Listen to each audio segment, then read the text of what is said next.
দেশের প্রথম পাতাল মেট্রো রেল প্রকল্পের 2 প্যাকেজের চুক্তি বাতিলের পথে এগোচ্ছে সরকার। অত্যাধিক ব্যয় ও দীর্ঘসূত্রতার কারণে জাপান আন্তর্জাতিক সহযোগিতা সংস্থা জাইকাকে পাঠানো চিঠিতে এমন সিদ্ধান্তের ইঙ্গিত দিয়েছে Dhaka mass transit company limited DMTCL.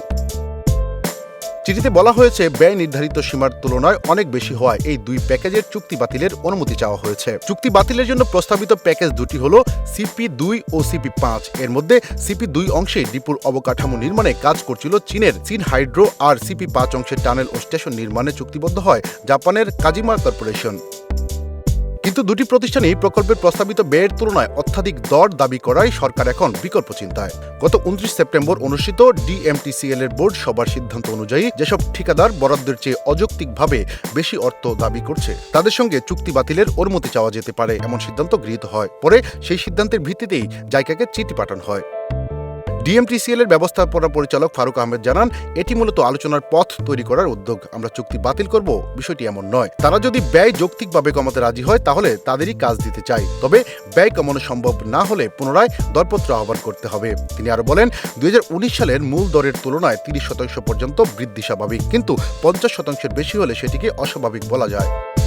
তবে কোন প্রতিষ্ঠান কত বেশি দর চেয়েছে তা এই মুহূর্তে স্মরণ নেই। বিশেষজ্ঞরা বলছেন, চুক্তি বাতিলের মতো সিদ্ধান্ত বিনিয়োগে পরিবেশ ও আন্তর্জাতিক আস্থার জন্য ঝুঁকিপূর্ণ হতে পারে। বুয়েটের অধ্যাপক ডক্টর হাদিউজ্জামান বলেন, এটি শুধু অর্থনৈতিক নয়, কূটনৈতিকভাবেও সংবেদনশীল বিষয়। ব্যয় কমানোর আলোচনা করার দরকার ছিল, সরাসরি বাতিলের প্রক্রিয়া শুরু না করে। 2019 সালে অনুমোদিত MRT লাইন 1 প্রকল্পের আওতায় কাঞ্চন থেকে কমলাপুর পর্যন্ত 31.24 কিলোমিটার পথে পাতাল ও উড়াল 2 ধরনের ট্রেক নির্মাণের কথা রয়েছে। এর মধ্যে 19.87 কিলোমিটার হবে মাটির নিচ দিয়ে এবং বাকি 11.37 কিলোমিটার উড়াল পথে।